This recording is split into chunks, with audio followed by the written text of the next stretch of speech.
नमस्कार. तुम्हा सर्वांचं स्वागत आहे. आज आपण प्रसिद्ध लेखक वि. स. खांडेकर यांची अतिशय अप्रतिम अशी कादंबरी अमृतवेल ह्या कादंबरीचा भाग 9 ऐकणार आहोत. 10 वर्षाच्या पोटच्या पोराला सख्खी आई दारूचे व्यसन लावते, हे शक्य आहे का? छी! नंदाला माईची आठवण झाली. लहानपणी माईने रागाच्या भरात आपल्या अंगाला हात लावला, तरी नंतर माझा मेलीचा रागच मोठा वाईट आहे, अशी ती दिवसभर घोकत राही.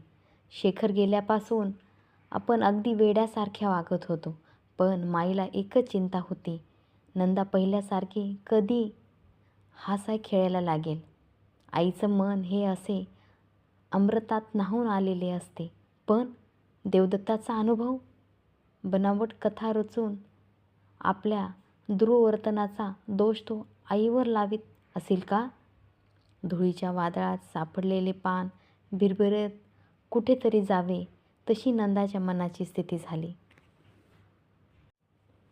ती काहीच बोलत नाही असे पाहून देवदत्ताने आवेगाने प्रश्न केला, माझी कर्मकथा तुम्हाला खरी वाटत नाही? तरीही नंदा काही बोलली नाही. देवदत्त ताडकन उठला आणि म्हणाला, जगातल्या एका माणसाचा तरी विश्वास मला हवाय, त्याशिवाय जगणं. बोला, अशा घुम्या राहू नका. त्यांचा आवाज अधिक घोगरा होत असल्याची जाणीव नंदाच्या कानाला झाली, पण तिच्या तोंडून शब्द बाहेर फुटेना. समोर उभ्या असलेल्या देवदत्ताची पावले एकदम दिसेनाशी झाली. भयपद दृष्टीने तिने वर पाहिले. तो कड्याच्या टोकाकडे चालला होता, धीम्या पावलांनी, रुबाबात सिंहासनावर बसायला निघालेल्या राजपुत्रासारखा. सारे बळ एकवटून ती त्याच्याकडे धावली आणि त्याचा हात घट्ट धरून ती म्हणाली, काय आरंभले हे तुम्ही? तो शांतपणे उत्तरला, सत्य भित्र नसतं हे सिद्ध करून दाखवणार आहे मी तुला. त्या व्यग्र आणि व्याकुळ मनस्थितीतही त्याने पहिल्यांदाच आपल्याला उद्देशून तुला हा शब्द वापरला. ही तिच्या लक्षात आल्यावाचून राहिले नाही. काळोखात पायात रुतलेल्या काट्याने विव्हळ झालेल्या स्थितीतही आभाळात लुकलुकणाऱ्या चांदणीचा दिलासा मिळावा, तसा त्या आपुलकीच्या शब्दांचा तिच्या मनावर परिणाम झाला. त्याचा हात अधिकच घट्ट धरीत ती म्हणाली, काय करणार आहात तुम्ही? तिचा हात झिडकाडल्याचा प्रयत्न करीत तो उद्गारला, सरळ खाली उडी टाकणार, मग बसेल विश्वास माझ्या बोलण्यावर.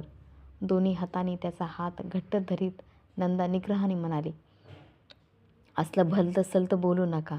तिने त्याच्याकडे पाहिलं. त्याचा चेहरा उग्र झाला होता. नजर कुठेतरी शून्यात लागली होती.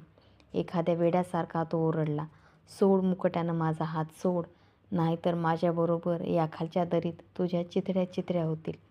बोलता बोलता तो नंदाकडे रोखून पाहू लागला. त्याच्या नजरेत निखारे फुलले होते. नंदाचे हात कापू लागले. त्याचे तळवे घामजले, पण तिने ओठ घट्ट दाबून धरले. राखेत लपलेल्या अग्नी स्फुल्लिंग फुलावा तसा आता तिच्या मुद्रेवर करारीपणा दिसू लागला. तिच्या हातांना जोराचा हिसडा देत देवदत्त म्हणाला, सोडणार नाहीस तू मला? ती निश्चय स्वराने उतरली, नाही नाही नाही. मग आवडा गिळून मृदू स्वराने ती म्हणाली, मीही येणार आहे तुमच्याबरोबर. कुठं? त्या दरीत? हवं तर स्वर्गात सुद्धा. स्वर्गात देवदत्ताला जागा नाही. त्याच्याबरोबर ज्याला यायचं असेल त्याला नरकातच. नंदा उत्तरली, तिथेही मी येईन, पण तुमचा हात सोडणार नाही. देवदत्त खाली पाहू लागला. नंदाने अशी खाली वळलेली त्याची दृष्टी केव्हाच पाहिली नव्हती. नेम धरलेल्या बंदुकीप्रमाणे ती दुसऱ्यावर नेहमी रोखलेली असायची. आपल्या हातातला हात थरथरत आहे असा तिला भास झाला. त्याच्या उद्दाम मनाच्या जहरी लहरीवर आपण या क्षणापुरता तरी विजय मिळवला हे तिच्या ध्यानी आले. त्याचा हात न सोडता ती परत वळली. त्या क्षणी कुणीतरी घाईघाईने घारघड्याकडे येत आहे असे तिला दिसले. तिने झटकन देवदत्ताचा हात सोडला. ती दोघी थोडी पुढे आली. न आली तोच गंगाराम त्यांच्याजवळ येऊन पोहोचला. मुजरा करून त्याने एक चिठ्ठी देवदत्ताच्या हातात दिली. त्याने ती वाचली. लगेच तिचे तुकडे करून ते वाऱ्यावर फेकून दिले. दूर उडत जाणाऱ्या त्या तुकड्याकडे पाहत तो म्हणाला, मला सवड नाही म्हणून सांगा त्यांना. गंगाराम मुजरा करून निघून जाताच नंदा म्हणाली, काही घाईचे काम असेल तर? मगाच्या खडकावर येऊन बसत देवदत्त म्हणाला, दोस्त आले आहेत माझे गडावर, पण माझ्या कोशातल्या शब्दाचे अर्थ बदलायला लागले आहेत. त्याला मी काय करू? दोस्त म्हणजे दुश्मन.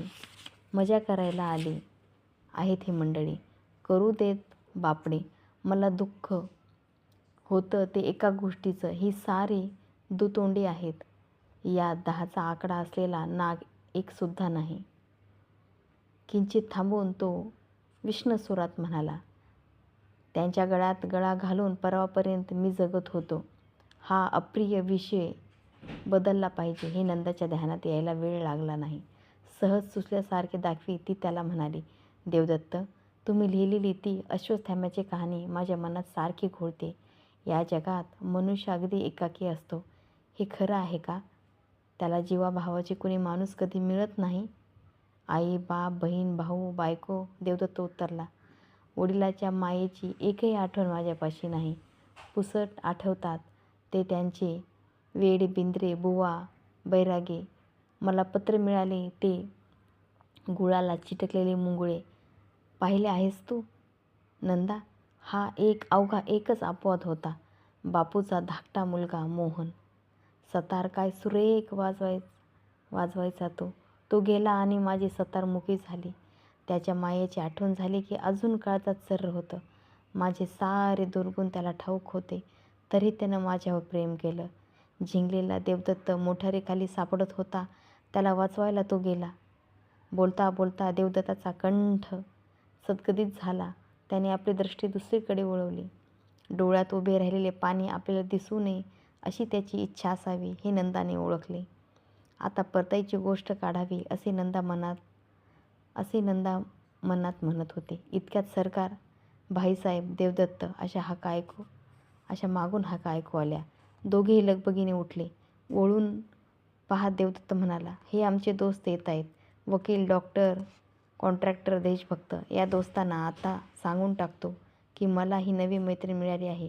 यापुढे तुमचं तोंडसुद्धा पाहायची इच्छा नाही माझी. त्यांच्या या पवित्र्याने नंदा मनात भिवून गेली. समाजाच्या काकदृष्टीची जाणीव असणारी तिच्यातली स्त्री जागी झाली. त्यांच्यापासून दूर होत ती म्हणाली, माझ्या गळ्याची शपथ आहे तुम्हाला, असलं काही बोलू नका यावेळी. घटकाभर चला तुम्ही. त्यांच्याबरोबर गेला नाही तर ही मंडळी उद्या माझ्याविषयी नाही त्या कड्या पिकवितील. मला विलासपुरात राहणं कठीण करून टाकतील. देवदत्त आणि त्यांचे हे दोस्त त्याच्या पाठमोऱ्या आकृती दिसेनाशा होईपर्यंत नंदा त्यांच्याकडे पाहत उभी राहिली. मग ती मोठ्या समाधानाने खडकावर बसली. भोवताली उगवलेल्या गवताच्या नाजूक हिरव्या पात्यांना कुरवाळू लागली. देवदत्ताबरोबर चंदनगडाला जायचा निर्णय घेतल्यापासून तिच्या मनावर एक मोठे अनामिक दडपण येऊन पडले होते. तो आपल्याशी कसा वागेल? आपल्या प्रश्नाचे तो सरळ उत्तर देईल की नाही याविषयी तिला सारखी शंका वाटत होती. आता तिच्या मनावरले हे ओझे कुठल्या कुठे उडून गेले होते. शेवटचा पेपर टाकून परीक्षेच्या मंडपातून बाहेर पडणाऱ्या विद्यार्थ्यासारखे तिला हलके हलके वाटू लागले. देवदत्ताच्या तोंडून कितीतरी गोष्टी तिला कळाल्या. त्याच्या पवित्र वागणुकीचे रहस्य थोडेफार उलगडले. त्या सर्व दुव्याची साखळी जुळवण्यात ती गढून गेली. वर्षी सख्या आई ज्याला दारूचं व्यसन लावते त्याचा जगावरचा विश्वास उडून गेला तर त्यात नवल कसले? पित्याचे प्रेम ज्याच्या वाट्याला आलेच नाही, आईने एका भयानक व्यसनाचे गुलाम बनविले. अशा माणसाचे मन मायेच्या ओलाव्यासाठी, निरपेक्ष प्रेमाच्या साक्षात्कारासाठी किती हबपले असेल. समुद्राच्या भरतीसारखे सारे पोटात घालणारी माया वसू त्याला देऊ शकली नाही. उन्हाळ्याच्या कडाक्याने तहानलेल्या जमिनीने आषाढभूत आभाळाकडे पाहावे आणि वर भरलेल्या ढगाने नुसते 4 शिंतोडे टाकावेत, तशी देवदत्ताच्या मनाची स्थिती झाली आहे हे आता तिला कळून चुकले. वसू त्याच्या आयुष्यात आली, पण एक सुंदर यांत्रिक बाहुली बनून. त्याला बाहुली नको होती. त्याच्या हृदयातली शल्ये हळुवार हाताने दूर करणारी आपल्या प्रेमाच्या सामर्थ्याने व्यसनाच्या मगर मिठीतून त्याला मुक्त करणारी. तू कसाही असलास तरी माझा आहेस या शब्दांनी त्याच्या मृतप्राय मनाला संजीवनी देणारी मैत्रीण हवी होती त्याला. आईच्या ज्या मायेने तो मुकला होता ती त्याला वसूकडून हवी होती, पण स्वतःच संगमरवरी पुतळी होऊन बसलेली वसू ती द्यायला असमर्थ ठरली. नंदा देवदत्ताबरोबर आली होती ती त्याच्या वर्तनाचा जाब विचारायला. मनामध्ये सारखी वसूची वकिली करीत, पण देवदत्ताच्या तोंडून जे विलक्षण रहस्य बाहेर पडले त्याने हे सारे पार बदलून गेले. सहानुभूतीची अधिक गरज कुणाला असेल तर ती देवदत्ताला आहे हे आता नंदाच्या लक्षात येऊन चुकले. पहिल्या दिवशी विचित्र वाटलेले त्याचे हे बोलणे, काळोखातल्या विजेच्या चमकाऱ्यासारखे भासणारे त्याचे लेखनाचे तुकडे, मस्तकातल्या जखमेने अस्वस्थ होऊन भटकत राहिला एकाकी अश्वत्थामा, त्याच्या दिवाणखान्यातील ती सतार, ती बंदूक, ते हेमवेग विवेकानंद, त्यांच्या प्रतिमा चंचलशी हितगुज करता करता, तुझ्याशिवाय मला फक्त एकच मित्र आहे, तो म्हणजे मृत्यू, हे त्याने सहज काढलेले उद्गार, या साऱ्याची संगती तिला लागली. पश्चिमेकडे लहान मोठे ढग जमवू लागले. दिवसभर चालून थकलेला सूर्य मंद पावलाने क्षितिजाची उतरत होता. चित्रकाराने भल्या मोठ्या फलकावर निरनिळ्या रंगाचे फटकारे मारायला सुरुवात करावी तशी पश्चिम दिशा दिसू लागली. ढगावर भगवे, गुलाबी, सोनेरी रंग चढू लागले. समोरचे ते सुरेख रंग पाहता पाहता तिला मगाच्या देवदत्ताच्या स्पर्शाची आठवण झाली. त्या क्षणी आपले मनही असेच रंगले होते असे तिला वाटले. ते चित्र तिच्या डोळ्यापुढे उभे राहिले. देवदत्त कड्याच्या टोकाला गेला तेव्हा आपला जीव खालीवर झाला. आपण धावत त्याला धरायला गेलो, त्याचा हात घट्ट धरला. हे सारे सहज घडले क्षणार्ध, पण दुसऱ्या क्षणी त्याची बळकट हाताची ऊब आपल्याला जाणवली. त्याचा तो स्पर्श किती सुखद होता. कसलाही उन्माद नव्हता त्यात, पण आपुलकी, ती एखाद्या कारंज्याप्रमाणे उचंबळून येत होती. त्या आपुलकीमुळेच इथे येईपर्यंत आपल्याला अहो अहो जाऊ म्हणणारा देवदत्ताच्या तोंडून नंदा अशी एकेरी हाक आली. पुढे तो बोलत राहिला, तोही तसाच, जणू आपल्याला तो लहानपणापासून ओळखत होता. आपण दोघे एकत्र खेळलो होतो, बरोबर शाळेत गेलो होतो, चिमणदातांनी सुरेख वास घेणाऱ्या पेरूचे तुकडे काढून एकमेकांना दिले होते. त्या एका स्पर्शाने दोघांमधली परकेपणाची भिंत क्षणार्ध कोसळून पडली होती. देवदत्त एकाकी राहिला नव्हता. समोरचे सारे ढग रंगपंचमी खेळू लागले. घारगड्यापलीकडे पसरलेल्या वृक्षवेलीच्या हिरव्या समुद्रावर काळसर तरंग उठू लागले. रात्र लगबगीने पृथ्वीवर उतरत आहे आणि तिच्या आगमनाची पूर्वसूचना संध्याकाळच्या वाढत्या सावल्या देत आहेत याची जाणीव होताच नंदा चमकली. घरी न सांगता मैत्रिणीबरोबर नाटकाला आलेल्या मुलीला रंगभूमीवरल्या अतिशय सुरेख दृष्टीत रमताना वास्तव्याच्या मर्यादांचा विसर पडावा तसे तिचे झाले होते. पण नाटक संपल्यावर घरी जाताना त्या मुलीचे पाय लटपट कापू लागतात. नंदाचीही अशीच अवस्था झाली. तिचा सारा उत्साह मावळला. बाहेरच्या सृष्टीप्रमाणे तिचे मनही काळवंडू लागले. वसूला न सांगता आपण आलो आहोत. एव्हाना आपण विलासपूरला परत जायला हवे होते. देवदत्ताचा अजून पत्ता नाही. आपल्याला परतायला उशीर होणार हे आता उघड आहे. कुठे गेली होतीस म्हणून वसू आपल्याला तिरसटपणाने विचारेल. देवदत्ताकडून जे ऐकले आहे ते लक्षात घेऊन आपण तिच्याशी बोलू लागलो तर आक्रस्ताळपणाने ती सारा बंगला डोक्यावर घेईल. आपल्यावरही नाही नाही ते आरोप करेल. बाहेरच्या काळोखापेक्षा या गोष्टीचा तिला अधिक भीती वाटू लागली. छे, देवदत्ताची वाट पाहत इथे बसण्यात अर्थ नव्हता. तिने डोळे भरून त्या भीषण दरीवर पसरलेल्या मावळत्या संध्येचा सौंदर्याचा निरोप घेतला. ती वळली. बंगला गाठण्याकरिता लगबगीने चालू लागली. वाटेतच गंगाराम तिला भेटला. परत जाण्यासाठी देवदत्ताने आपल्याला बोलावले असेल असे वाटून तिचे मन शांत झाले. काय रे, परत जायचंय ना? गंगाराम अदबीने उत्तरला.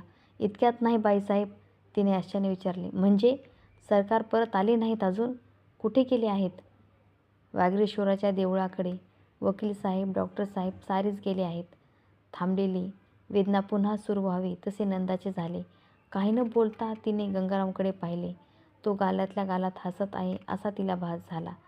त्या भासाने ती अधिकच अस्वस्थ झाली. वरल्या घड्याळाकडे पाहिले. एव्हाना 9 वाजून गेले असतील असे तिला वाटत होते, पण घड्याळात 7:30च झाले होते. बंगल्यावर आल्यापासून देवदत्ताची वाट पाहत ती कितीतरी वेळ पायऱ्यावर उभी राहिली. काळोख केव्हाच पडला होता, पण देवदत्त परत येण्याचं लक्षण दिसेना. तिला त्याचा राग आला. संध्याकाळी तिला विलासपूरला परत पोहोचावयाचे त्याने वचन दिले होते. त्याची त्याला आठवणसुद्धा नसावी याचे तिला दुःख झाले. ती उद्वेगाने आत गेली. गंगारामने देवदत्ताची खोली तिला उघडून दिली. ती आत जाऊन बसली. रंगभूमीवर भयंकर नाटक सुरू असावे आणि एखाद्या प्रेक्षकावर क्षणार्ध त्या नाटकाचा भाग घ्यायची पाळी यावी असे तिला वाटू लागले. 3-4 महिन्यापूर्वीच तिला चंदनगडाचे नावसुद्धा ठाऊक नव्हते. देवदत्त नावाची कोणी दुर्दैवी तरुण अस्तित्वात आहे याची तिला दाद नव्हती आणि आज ती चंदनगडावरल्या बंगल्यावर देवदत्ताची आधिरतेने वाट पाहत बसली होती. मध्येच तिच्या मनात आले, मला एकटीला विलासपूरला पोहोचव नि मग आपल्या मालकाला न्यायला परत ये असे गंगारामला सांगावे. पण आता त्याचा काय उपयोग होता? आपला पत्ता नाही म्हणून वसूने तिकडे थैमान मांडले असेल. कुणाला तरी बापूच्या घरी आपला शोध करायला पाठवले असेल. कदाचित देवदत्ताच्या नोकरा-चाकराकडे तिने चौकशी करविली असेल. आपण देवदत्ताबरोबर चंदनगडला गेलो आहोत हे कळूनही चुकले असेल तिला.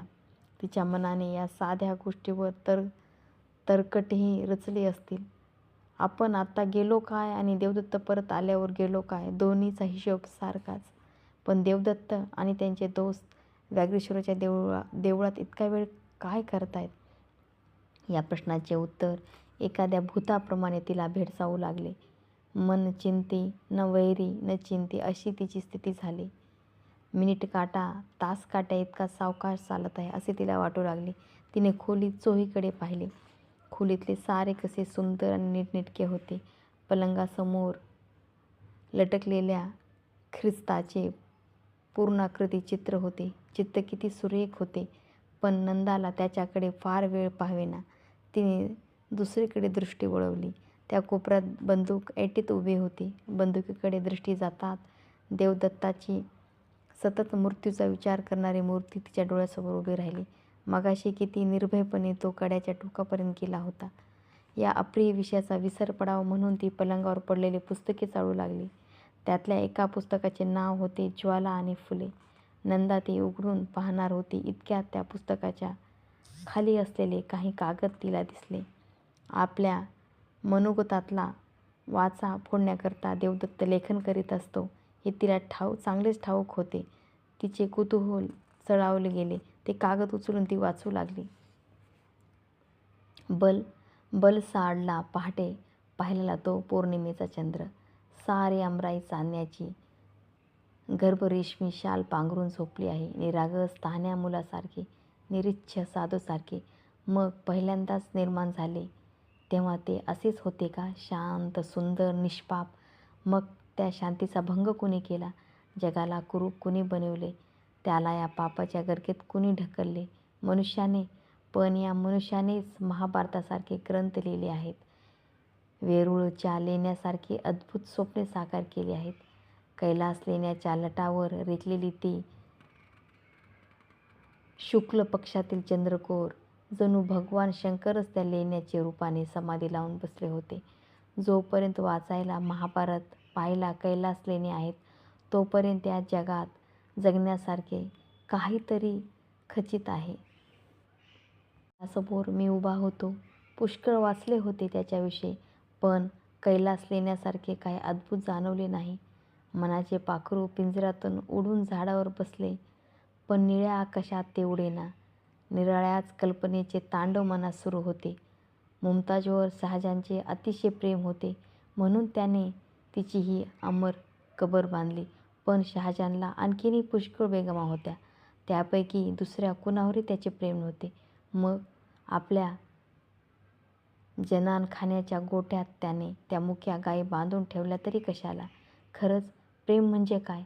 यौवन आणि सौंदर्य याच्या संगमावर जाणवणारा क्षणभंगूर दिव्य भास, की ज्याच्या पाकळ्याच्या संधीचे रंग आहेत आणि ज्याच्या अंतरंगात कस्तुरीचा वास आहे, असे अमोर फूल? छे! या प्रश्नाचे उत्तर शहाजहानशी बातचीत केल्याशिवाय आपल्याला मिळणार नाही. पण ते कसे शक्य आहे? माणसाला भूतकाळात जाता येत असेल तर किती बरं झालं असतं ना. तर मार्को पोलोपेक्षाही अधिक धाडसी प्रवासी झालो असतो मी. जीवनाचा अर्थ कळावा म्हणून मी बुद्धाला, ख्रिस्ताला, व्यासाला, चार्वाकला, शेक्सपियरला, तुकारामाला आणि अशा अनेकांना भेटलो असतो. प्रश्नामागून प्रश्न विचारून त्यांना सतावून सोडले असते. हरिद्वारला गंगेच्या विशाल पात्रात कितीतरी वेळ पाय सोडून बसलो होतो. असे विशाल हृदय निसर्गाने मानवाला का दिले नाही? गंगामाईकडे पाहताना साऱ्या सृष्टीतली करुणा, पाप, ताप, व्याप नाहीशी करणारी करुणामूर्ती मंद पुढून वाहत आहे असा भास झाला मला. हेमयुगीने उगीच बंदुकीने आत्मघात करून घेतला. त्याने गंगामाई पाहिली नव्हती. या जगाचा निरोप घेताना एवढा गदारोळ कशाला करायला हवा? आईच्या मांडीवर बाळ झोपी जाते ना, तशी मृत्यूच्या मांडीवर मस्तक ठेवून ज्याला चिरनिद्रा घ्यायची असेल त्याने गंगामाईकडे यावे. मलाही तो मोह झाला. मी काही पायऱ्या उतरलो, पण मी भित्र आहे का? शिकार करताना ज्यानं मला पाहिले असा माझा शत्रूसुद्धा ही शंका घेणार नाही. मग मी का परतलो? मला मोह आहे कशाचा? या 3.5 हात देहाचा, उपभोगाने बेचव झालेल्या त्याच क्षुद्र क्षणिक शरीरसुखाचा. छे! मला तहान लागली निराळ्याच गोष्टीची, निरपेक्ष प्रेमाची. पण असे प्रेम जगात आहे का? का ते शुद्ध मृगजळ आहे? लक्ष्मण झुल्याच्या अलीकडली महारोगी भिकाऱ्याची ती रांग, ती डोळ्यापुढं उभी राहिली की अजून अंगावर काटा उभा राहतो. या महारोग्यांच्या थाळ्यात मी पैसे टाकले, पण त्याच्याकडे निरखून पाहण्याचा धीर मला झाला नाही. असली भाकड करुणा काय कामाची? त्यातला एखादा मला मिठी मारायला धावला असता तर मी दूर पळालो असतो, त्याच्यावर खेकसलो असतो, त्याला शिवाय शाप मोजले असते. त्या महारोग्यासमोरून मी झुल्याकडे गेलो एखाद्या गुन्हेगारासारखा. पण काळजाच्या आतून कुणीतरी सारखे आक्रोश करीत होते, but for the grace of God there go I. Devdatta, देवाच्या दयेने तू जहागीरदाराचा मुलगा झालास. निरोगी शरीर तुला मिळाले. नाहीतर तू इथंच या रांगेत हात पसरून जाणाऱ्या येणाऱ्याकडे भीक मागत बसला असतात. जगात किती महारोगी आहेत, किती दीनदलित आहेत, किती दुःखी माणसं आहेत. त्यांचं माझं काहीच नातं नाही का? त्याच्यासाठी मी काय केलं आहे? काहीतरी करावंसं वाटतं. पण 10व्या वर्षी आईनं दिलेला तो दारूचा प्याला, बाबासाहेबाच्या मृत्यूनंतर 20 वर्षांनी बापूने दिलेले ते त्यांचं भयंकर पत्र, हे सारं माझ्या मेंदूच्या चितड्या करीत आहे. माझं काळीज गोठून टाकत आहे. ही भूतकाळातली भूतं माझ्या मानगोटीवर बसली आहेत. त्यांना गाडून टाकणारा मंत्रिक. लक्ष्मण झुल्यापाशी पोहोचलो. नंदाची एकदम आठवण झाली. एकदाच भेटली ती, पण एकदाच चमकून गेलेल्या विजेला आषाढातल्या अमावास्येचा अंधार काही केल्या विसरू शकत नाही. मी परत जाईन तेव्हा विलासपूरला ती असेल का? वसू माझ्या आयुष्यात येण्यापूर्वी नंदा आली. नंदा का नाही आली? कुणाला विचारू हा प्रश्न? कोण देईल याचं उत्तर मला? चंद्र, कबर, गंगा आणि महारोग यांचं नातं ज्याला सांगता येईल तोच ह्या प्रश्नाचं उत्तर देईल. वसूच्या आधी नंदा माझ्या आयुष्यात का आली नाही? किती कठीण होता हा देवदत्ताचा प्रश्न. असल्या प्रश्नांची उत्तरे परमेश्वराला तरी कुठे ठाऊक असतात. देवदत्ताच्या पत्रातील शब्द तिला आठवले. माझ्यातल्या राक्षसाचं तुम्हाला भय वाटत असेल तर छे! या जगात कुणी देव नाही, कुणी राक्षस नाही. प्रत्येकाच्या हृदयात देवदानवाचे युद्ध मात्र सुरू आहे. देवदत्ताला आत्महत्येची लहर येते, ती त्याच्यातला राक्षस प्रबळ होतो तेव्हा तो लिहितो. त्यावेळी त्याच्यातला देव प्रभावित झालेला असतो.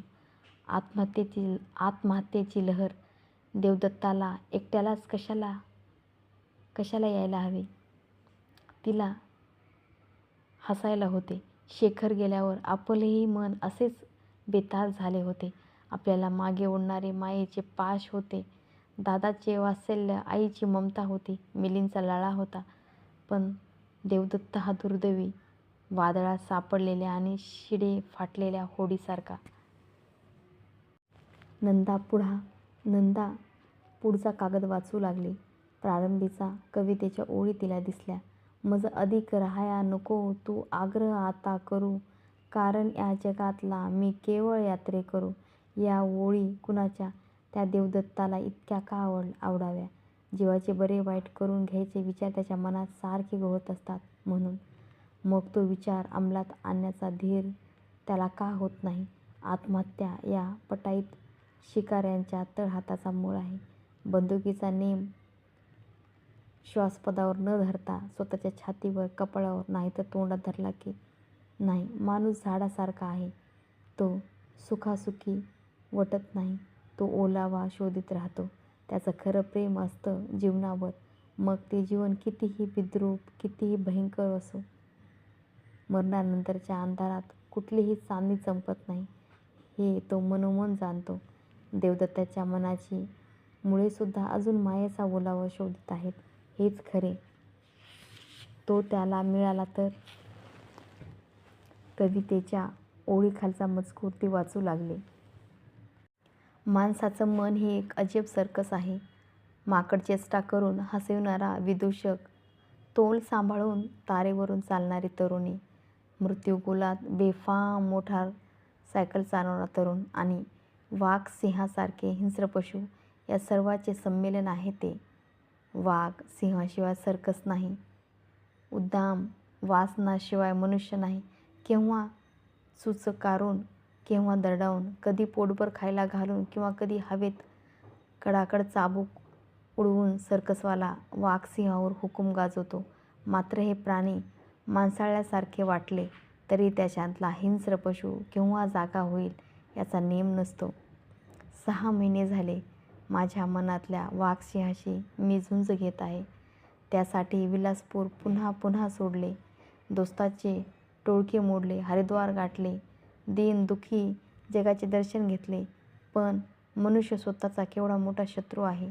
मी जर बापूचा मुलगा झाला असतो तर या वाघ सिंहांना सहज माणसाळू शकलो असतो का? मोहनला देवदत्ताचा आणि देवदत्ताला मोहनचा जन्म मिळाला असता तर काय झाले असते? मी मोटारीखाली सापडून मेलो असतो की मोहनच्या आवडत्या स्वप्नाप्रमाणे विवेकानंदसारखा संन्यासी झालो असतो?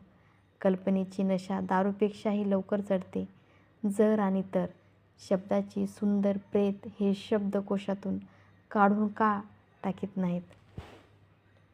देवदत्ताच्या या स्वगतातल्या बापूच्या उल्लेखाने नंदाचे कुतूहल शिकेला पोहोचले. ती घाईघाईने पुढचा कागद वाचू लागली.